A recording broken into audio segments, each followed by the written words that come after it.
రాష్ట్రంలో అక్టోబర్ 2 నాటికి చెత్త లేకుండా చేస్తామని సీఎం చంద్రబాబు స్పష్టం చేశారు. చెత్త నుంచి సంపద సృష్టించడమే కూటమి ప్రభుత్వ లక్ష్యమన్నారు. గుడివాడలో జరిగిన స్వర్ణాంధ్ర స్వచ్ఛాంధ్ర కార్యక్రమంలో ఆయన మాట్లాడారు. గుంటూరు, నెల్లూరు నగరాల్లో చెత్త సేకరణకు ఉపయోగించే ఎలక్ట్రిక్ ఆటోలను వర్చువల్ గా ప్రారంభించారు. బాగా పనిచేసిన వారికి పురస్కారాలను ప్రదానం చేశారు. ఇంట్లో ఎవరికి వారే తడి పొడి చెత్తను వేరు చేసుకోవాలని చంద్రబాబు పిలుపునిచ్చారు. ఈ రోజు మీరు ఒకసారి చూస్తే దీని మీద శ్రద్ధ పెట్టాం. మామూలు శ్రద్ధ కాదు. ఇప్పటికీ 140 లక్షల మెట్రిక్ టన్నులు లెగసీ వేస్ట్ని తీసేసిన ఘనత ఈ ఎన్డీఏ ప్రభుత్వానికే దక్కింది. అక్టోబర్ 2కి ఎక్కడ చెత్తనే మాట లేకుండా చేస్తాం. దాంట్లో రాజీనే లేదు. ఇంకో పక్క గ్రామాల్లో కూడా ఈ కార్యక్రమాన్ని అమలు చేస్తున్నాం.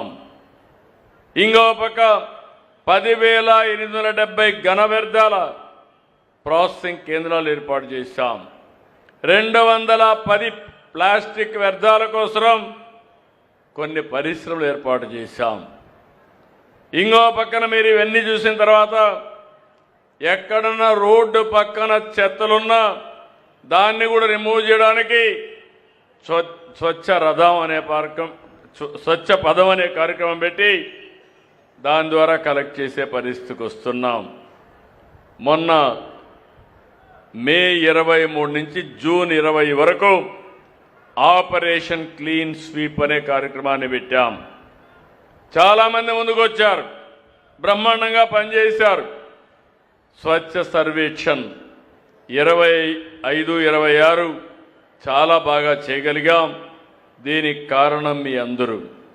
నేను ఒకటే మిమ్మల్ని కోరుతున్నాను, ప్రతి కుటుంబం భాగస్వాములు కావాలి, ప్రతి వ్యక్తి భాగస్వాములు కావాలి. మీ ఇంట్లో చెత్తని తడి చెత్త పొడి చెత్తగా మార్చే బాధ్యత మీది.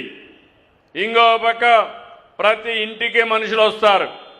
మీ ఇంట్లో చేసిన చెత్త మీరు సెగ్రిగేట్ చేసి అవసరమైతే అది ఇచ్చేస్తే దాన్ని తీసి ప్రాసెసింగ్ చేసి ఎక్కడికక్కడ ముందుకు తీసుకుపోయే పరిస్థితికి వస్తాం.